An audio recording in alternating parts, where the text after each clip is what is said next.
হযরত ওমর রাদিয়াল্লাহু তাআলা আনহু অবাক হয়ে গেছেন। নিজের সন্তান হয়ে যদি বাবাকে ভাই বলে ডাকে তাহলে কোন বাবার মাথা ঠিক থাকে? হযরত ওমর রাদিয়াল্লাহু তাআলা আনহু তার নাকটা ছেলের মুখের কাছে লাগাইয়া দিয়ে দেখেন ছেলের মুখ থেকে মদের গন্ধ বাহির হইতেছে। হযরত ওমর রাদিয়াল্লাহু তাআলা আনহু আর কোন দেরি করলেন না, সাথে সাথে নিজের সন্তান হযরত ওমর রাদিয়াল্লাহু তাআলা আনহু নিজের সন্তান আবু শামাকে টেনে টেনে মসজিদে নববীর কাছে নিয়ে আসলেন। মসজিদে নববীর সঙ্গে নিজের সন্তান আবু শামাকে বেঁধে ফেলছেন।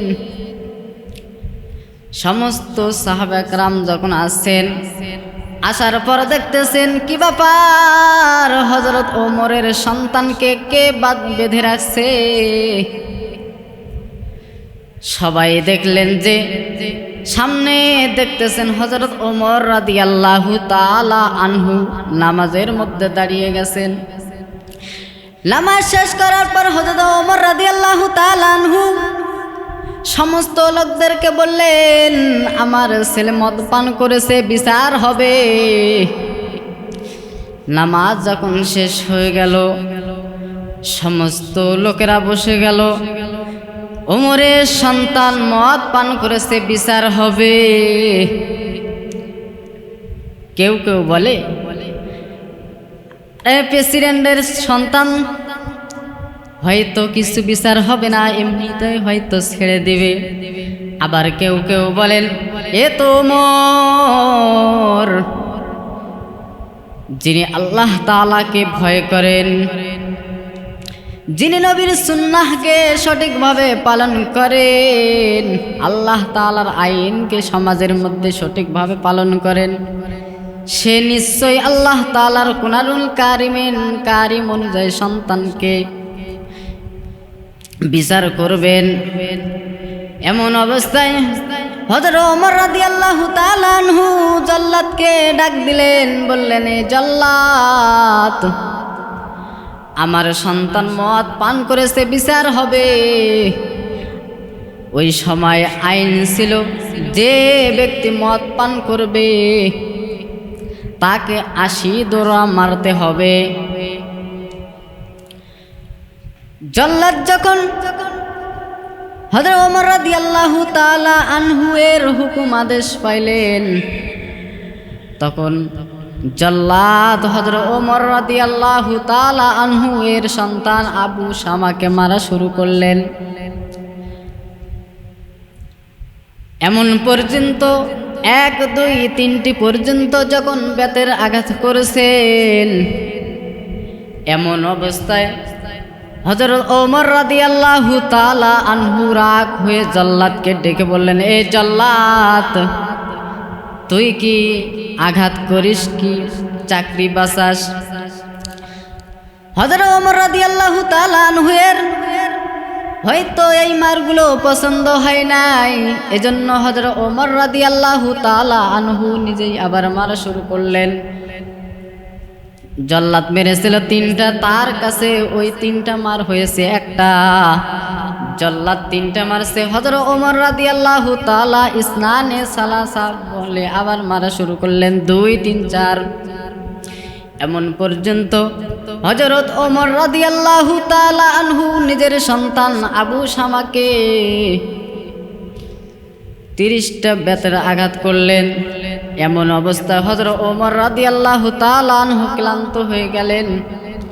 লোকদেরকে বললেন, তোমরা একটু পানি আনিয়ে আমাকে দাও।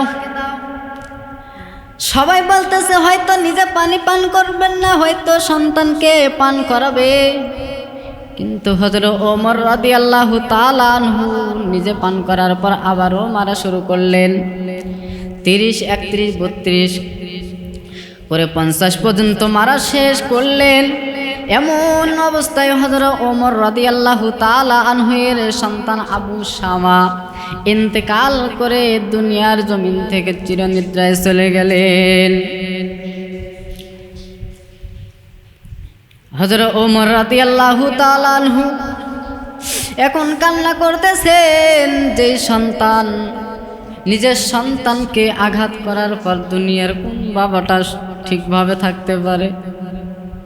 শুধুমাত্র মদ পান করার কারণে নিজের সন্তানকে আঘাত করতে করতে যে সন্তানকে দুনিয়া ত্যাগ করে পরকালে পাড়ি জমালেন, একটাই কারণ আল্লাহ তাআলার কোরআন প্রতিষ্ঠিত করা, আল্লাহ তাআলার কোরআন সমাজের মধ্যে প্রতিষ্ঠিত করা। হযরত ওমর রাদিয়াল্লাহু তাআলা আনহু কান্না করতেছে, বলতেছে, হয়তো সন্তান তুই ভাবতে পারিস আমি বাবা কেমন, দুনিয়ার কেমন বাবা, যেই বাবা সন্তানকে মারে আঘাত করে, এমন নিষ্ঠুর বাবা মনে হয় দুনিয়ার মধ্যে আর কেউ হইতে পারে না। হযরত ওমর রাদিয়াল্লাহু তাআলা আনহু বলতেছেন, বেটারে আমি নিষ্ঠুর বাবা নয়, আমি তো নিষ্ঠুর বাবা নয়, আমি হয়তো তোমাকে এই দুনিয়ার আযাব থেকে, এই দুনিয়ার শাস্তি থেকে বাঁচাইতে পারতাম, কিন্তু কাল কিয়ামতের ময়দানে আল্লাহ তাআলা যখন তোমাকে এই মদ পান করার কারণে জাহান্নাম দিবে, তখন আমি পিতা হয়া কেমন করে এটা সহ্য করব? আল্লাহ তাআলার কোরআন কিভাবে তারা দুনিয়ার মধ্যে প্রতিষ্ঠিত করেছেন। বর্তমান সময়ে দুনিয়ার মধ্যে নেতারা মদের স্লোগান দেয়, মদের বিরুদ্ধে স্লোগান দেয়, অথচ দুনিয়ার মধ্যে দেখা যায় 3, 4, 5, 7 জন যদি নেতা একত্রিত হয়, মদ ছাড়া তাদের আড্ডা জমে না। তারা সমাজের মধ্যে মদ নিষিদ্ধ করে, অথচ দুনিয়ার মধ্যে লক্ষ্য করে দেখা যায় পাপিয়ার মতো নেত্রীরা এই মদের বিরুদ্ধে স্লোগান দেয়, কিন্তু খবর নিয়ে দেখা যায় এই পাপিয়া নামক মেয়েটা ওই মদের পাচারের ধরা পড়েছে। কথা বলেন ঠিক কিনা? এজন্য দুনিয়ার মধ্যে আল্লাহ তাআলার কোরআনুল কারীম অনুযায়ী সমাজ পরিচালনা করতে হবে। আল্লাহর পয়গম্বর বলেন, দুনিয়ার মধ্যে যদি কোনো বান্দা বান্দিরা, আমার কোনো বান্দা বান্দি দুনিয়ার মধ্যে 2টি জিনিস আঁকড়ে ধরে জীবন বাস্তবায়ন করতে পারে, ওই বান্দা বান্দিরা কিয়ামত পর্যন্ত আর কোনোদিন পথভ্রষ্ট হবে না। 1 নম্বর বলেন, 1 নম্বর কিতাবুল্লাহ, একটা হলো আল্লাহ তাআলার কোরআন, আর 2 নম্বর বলেন ওয়াসুন্নাত রাসূলিহি, 2 নম্বর হলো আল্লাহ নবীর সুন্নাত। যেই ব্যক্তি দুনিয়ার মধ্যে কোরআন এবং আল্লাহ তাআলার নবী রাসূল করিম সাল্লাল্লাহু আলাইহি ওয়াসাল্লামের কোরআন অনুযায়ী, নবী করিম সাল্লাল্লাহু আলাইহি ওয়াসাল্লামের হাদিস অনুযায়ী সমাজ পরিচালনা করবে, জীবন বাস্তবায়ন করবে, ওই মানুষগুলো দুনিয়ার মধ্যে কোনোদিন পথভ্রষ্ট হবে না। হযরত ওমর রাদিয়াল্লাহু তাআলার সন্তান আবু শামা যখন মৃত্যুবরণ করলেন, ছেলেকে কাফনের কাজ শুরু করার পূর্বে বললেন, তোমরা কাফন দাফন করবে না, আমি আমার সন্তানকে গোসল দিব, আমি আমার সন্তানকে আমি কাপড় পরিধান করাবো, আমার সন্তানের আমি জানাজার পড়াবো। আবু শামা যখন দুনিয়া ত্যাগ করে চলে গেলেন, হযরত ওমর রাদিয়াল্লাহু তাআলা আনহু সন্তানকে কাফন দাফন শেষ করার পর, সমাপ্ত করার পর আবারও আবু শামার কবরের উপর আবার আঘাত করা শুরু করলেন। দেখেন তারা আল্লাহ তাআলার বিধান কিভাবে প্রতিষ্ঠিত করেছেন সমাজের মধ্যে। আর আমরা কি করি? আল্লাহ তাআলার বিধান সমাজের মধ্যে প্রতিষ্ঠিত করা তো দূরের কথা, আমরা নিজেরাই আমল করি না। আল্লাহ তাআলার বিধান যদি না মেনে চলি, আর পর আমরা যদি এই দুনিয়া ত্যাগ করে চলে যাই, তাহলে আমাদের ঠিকানাটা কি হবে? এই দুনিয়ার মধ্যে কারো কাছে কোনো চাওয়ার কোনো অধিকার নাই। যদি কিছু চাইতেই হয়, একমাত্র চাইতে হবে, সেটা হলো আমার আল্লাহ। যদি কিছু চাইতেই হয়, তাহলে চাইতে হবে একমাত্র আল্লাহ তাআলার কাছে। দুনিয়ার মানুষ সবাই স্বার্থপর, যদি স্বার্থে আঘাত লাগে তাহলে কেউ তোমার পাশে থাকবে না। আর বিনা স্বার্থে যিনি আমাদের সঙ্গে থাকে না, বান্দার সঙ্গে থাকেন, তিনি হলেন আমার আপনার আল্লাহ। আল্লাহ তাআলা রব্বুল আলামিন বান্দাকে দুনিয়ার মধ্যে সৃষ্টি করেছেন কি জন্য? আল্লাহ তাআলা রব্বুল আলামিন কুরআনুল কারীমের মধ্যে বলেন, ওয়া খালাকাতুল জিন্না ওয়াল ইনসা ইল্লা লিয়াবুদুন।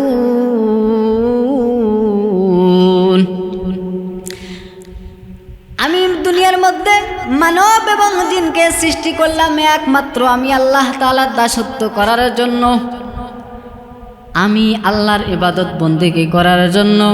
আর আমরা তো সেই আল্লাহ তাআলার বিধান মেনে চলি না, কিন্তু আল্লাহ তাআলার বিধান মতো যদি আমরা জীবন বাস্তবায়ন না করি, কাল কিয়ামতের ময়দানে আল্লাহ তাআলার কাছে আমরা কি জবাব দেব?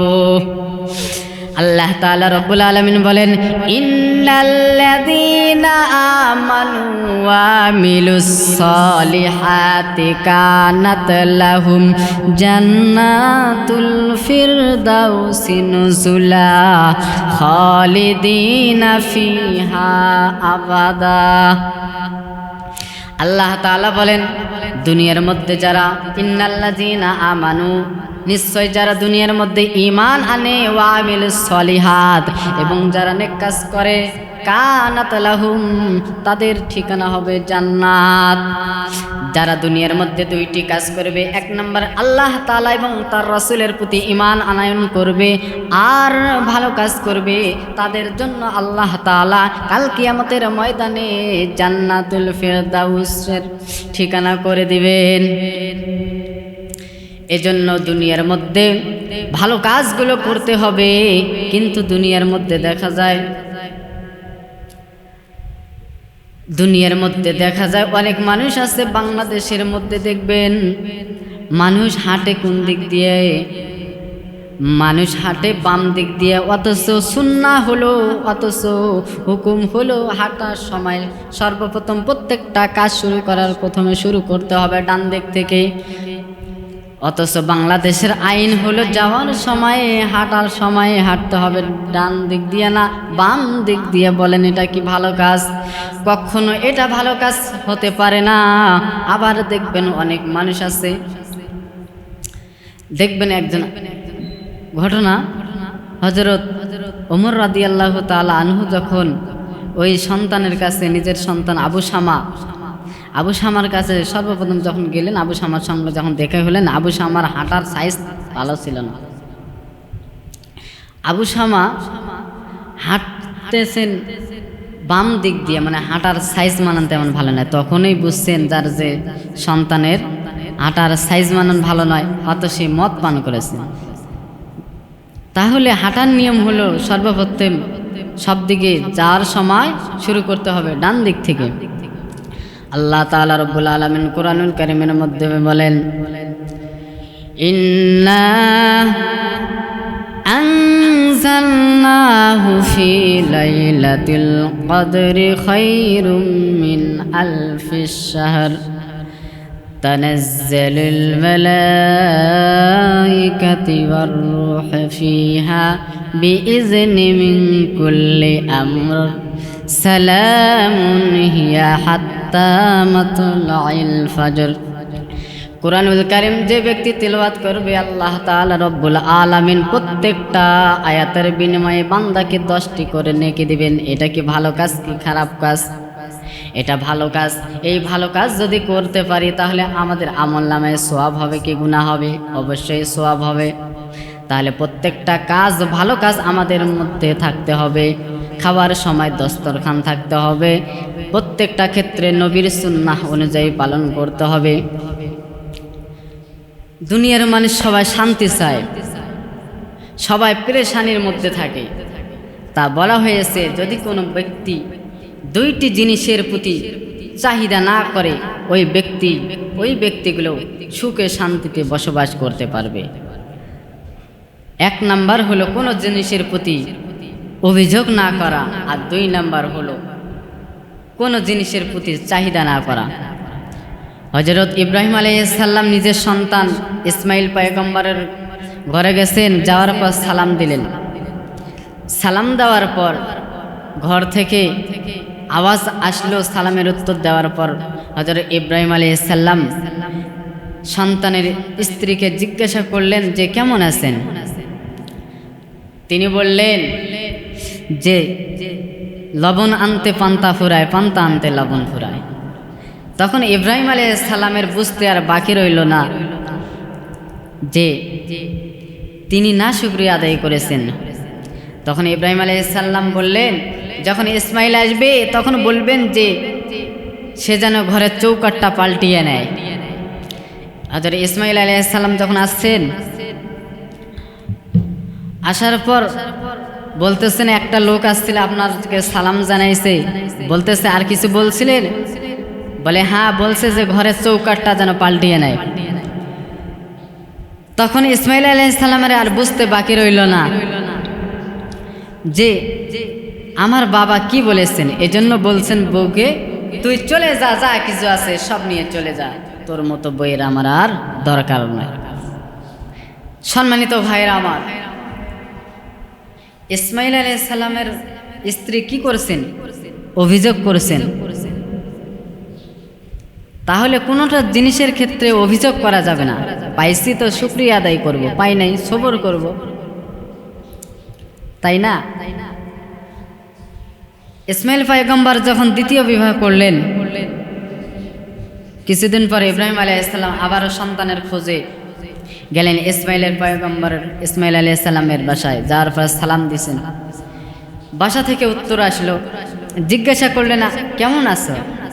বলতেছে আলহামদুলিল্লাহ, যা আছি ভালোই আছি। আমি যে অবস্থায় আছি, আমরা যে অবস্থায় আছি আলহামদুলিল্লাহ অনেক ভালোই আছি। আমাদের থেকেও তো মানুষ কত নিম্ন অবস্থায় আছে। সবুর করছেন। ইব্রাহিম আলাইহিস সালাম বললেন যে যখন ইসমাইল আসবে তখন বলবা যে ঘরের চৌকাঠটা যেন না পাল্টায়। ইসমাইল আলাইহিস সালাম যখন আসলেন, আসার পর স্ত্রী বললেন একটা লোক আসছিল, আসার পর বলছে যে কিছু বলছিল? হ্যাঁ, বলছে যে ঘরের চৌকাঠটা যেন না পাল্টায়। তখন ইসমাইল আলাইহিস সালাম আর বুঝতে বাকি রইল না। তাহলে কোনো কাজের ক্ষেত্রে অভিযোগ করা যাবে না। আল্লাহ তাআলা রব্বুল আলামিন আমাদেরকে এই দুনিয়ার মধ্যে কত সুন্দর জীবন দিয়েছেন, কত সুন্দর জিন্দেগি দিয়েছেন, কত সুন্দর চেহারা আল্লাহ তাআলা রব্বুল আলামিন বান্দাকে দিয়েছে।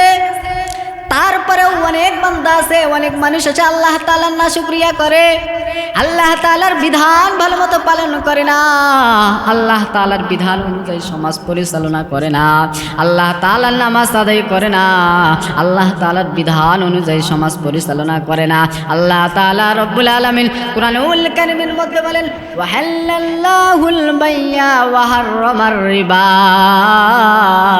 আল্লাহ তাআলা রব্বুল আলামিন দুনিয়ার মানুষদেরকে বলে ও আমার বান্দা বান্দিরা শুনিয়া লাও, আমি আল্লাহ তাআলা রব্বুল আলামিন তোমাদের জন্য সুদকে হারাম করলাম আর তোমাদের জন্য ব্যবসাকে করলাম হালাল। তাহলে আল্লাহ তাআলা রব্বুল আলামিন বান্দার জন্য সুদকে করেছেন হারাম, অথচ দুনিয়ার মধ্যে দেখা যায় অনেক মানুষ সুদ খায় কিনা? তাহলে সুদ খাওয়া হারাম অথচ মানুষ সুদ খায়। তাহলে এই মানুষটা কিভাবে আল্লাহ তাআলার শান্তি পাওয়ার আশা করে? এই মানুষটা কিভাবে আল্লাহ তাআলার জান্নাত পাওয়ার আশা করে? আল্লাহ তাআলা রব্বুল আলামিন এই সমস্ত মানুষের জন্য আল্লাহ তাআলা জাহান্নাম নির্ধারণ করে রেখেছেন। যেই বান্দা বান্দিগুলো আমি আল্লাহ তাআলা রব্বুল আলামিনের বিধান মতো চলবে না, জীবন বাস্তবায়ন করবে না, আমি আল্লাহ তাআলা রব্বুল আলামিন তাদের জন্য জাহান্নাম প্রস্তুত করে রেখেছি। জাহান্নাম কি ভালো জায়গা রে ভাই? জাহান্নাম এমন ভয়ানক জায়গা, জাহান্নামের আল্লাহ তাআলার কাছে সেদিন নিরুপায় হয়ে আল্লাহ তাআলার কাছে আরজ করবে, ও দয়ার মালিক আমাদেরকে আপনি খাওয়ার ব্যবস্থা করিয়া দেন। আল্লাহ তাআলা রব্বুল আলামিন তখন বান্দাকে খাওয়ার দিবেন না, বান্দাকে খাওয়ার জন্য রক্ত পুষ দিবেন। কি বলেন? রক্ত পুষ কি দুনিয়ার মানুষ খাইতে পারে?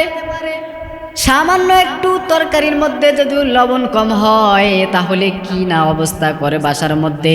আর জাহান্নামী, যারা জাহান্নামী হবে তাদের জন্য আল্লাহ তাআলা খাওয়ার হিসাবে রক্ত পুষ দিবেন, এটা কখনো তারা খাইতে পারবে না।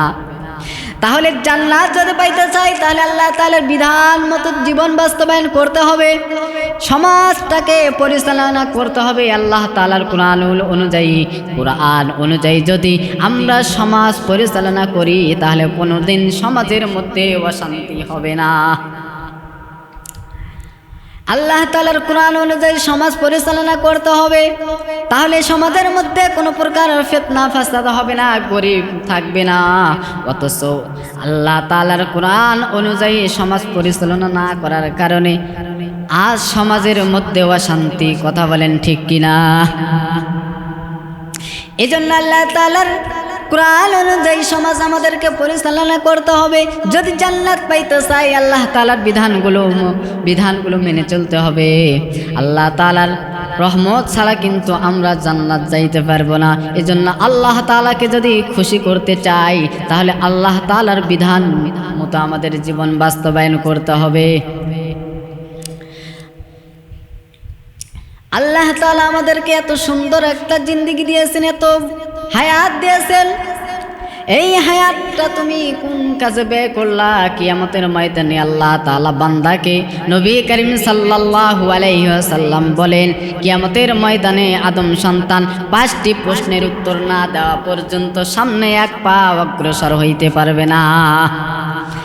1 নম্বরে জিজ্ঞাসা করা হবে, ও বান্দা, তোমাকে যে আমি জীবনটা দিয়েছি এই জীবনটা তুমি কোন কাজে ব্যয় করেছো?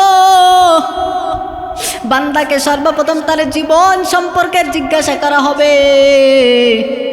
আমরা তো আমাদের জীবনটা হেলায় কাটিয়ে দিলাম, আল্লাহ তাআলার ইবাদত বন্দি করলাম না। ও ভাই, তাহলে বলি, আল্লাহ তাআলার এই যে আমাদের বয়সটা দিয়েছেন 40, 50, 60, 70 বছরের হায়াতটা দিয়েছেন, এই হায়াতটা আমরা যদি হেলায় কাটিয়ে দেই, আল্লাহ তাআলা ইবাদত বন্দেগি না করি, তাহলে এই আল্লাহ তাআলার কাছে আমরা কি জবাব দিব? এত সুন্দর একটা হায়াত দিয়েছেন, সুন্দর একটা জিন্দেগি দিয়েছেন, দুনিয়ার মধ্যে এত সুন্দর ব্যবস্থা করে দিয়েছেন আল্লাহ তাআলা। দেখেন, আসমান দিয়েছেন, জমিন দিয়েছেন, গাছপালা দিয়েছেন, এত সুন্দর আবহাওয়া করে দিয়েছেন বান্দার উপকারের জন্য। সমস্ত কিছু মাখলুকাত তাবে বান্দার, কিন্তু বান্দা তাবে হবে, অনুগত্য করবে একমাত্র আল্লাহ তাআলার। সমস্ত মাখলুকাত বান্দার উপকারের জন্য, এই দুনিয়ার সমস্ত মাখলুকাত বান্দার জন্য, কিন্তু বান্দা আল্লাহ তাআলার ইবাদত বন্দেগি করে না। আল্লাহ তাআলা পারতেন বান্দার এই নিয়ামত থেকে বঞ্চিত করতে বান্দাকে, কিন্তু আল্লাহ তাআলা কত দয়াময়। আল্লাহ তাআলা বান্দাকে কোনোদিন নারাজ করেন না। আল্লাহ তাআলা কখনো বান্দাকে পানি বৃষ্টি বর্ষণ থেকে বঞ্চিত করেন না।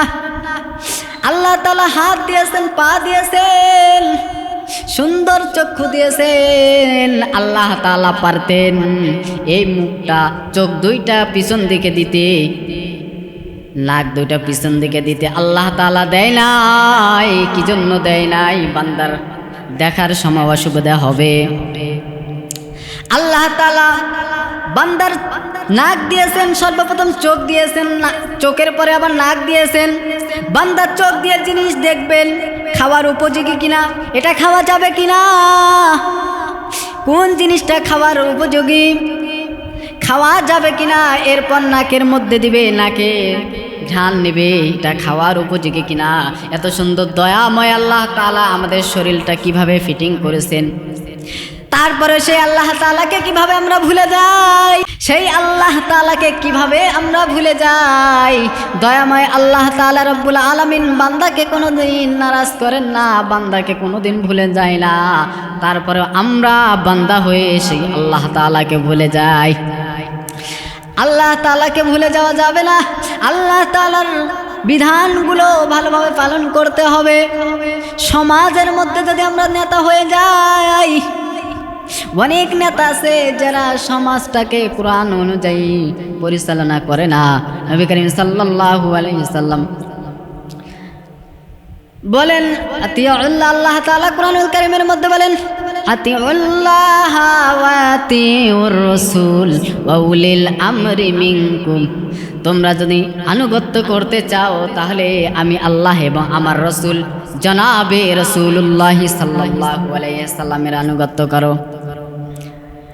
ওয়া উলিল আমরি মিনকুম, এবং তোমরা আমিরের অনুসরণ করো। কিন্তু আমাদের সমাজের মধ্যে দেখা যায় এমনও নেতা আছে যেই নেতা নামাজ পড়ে না, যেই নেতার মুখে দাড়ি নাই, নবীর সুন্নাহ অনুযায়ী সমাজ পরিচালনা করে না, সমাজটাকে কোরআনী ছায়াতলে আনে না, কোরআন অনুযায়ী সমাজ পরিচালনা করে না। এমন নেতা দেখা যায় আমাদের সমাজে আজ নেতা হয়ে বসে আছে। কথা বলেন ঠিক কিনা? তাহলে এমন নেতার অনুসরণ করা যাবে না, এমন নেতাকে নির্বাচন করা যাবে না যেই নেতা কোরআন এবং হাদিস অনুযায়ী আল্লাহ তাআলার কিতাব অনুযায়ী সমাজ পরিচালনা করে না। এমন নেতার অনুসরণ কিন্তু আমার আপনার করা জায়েজ নাই অনুসরণ করা। নেতা যদি মানতেই হয় এমন নেতাকে নির্বাচন করতে হবে যেই নেতা কোরআন অনুযায়ী সমাজটাকে পরিচালনা করে, যেই নেতা কোরআন অনুযায়ী সমাজ পরিচালনা করে, এমন নেতাকে আমাদেরকে নির্বাচন করতে হবে।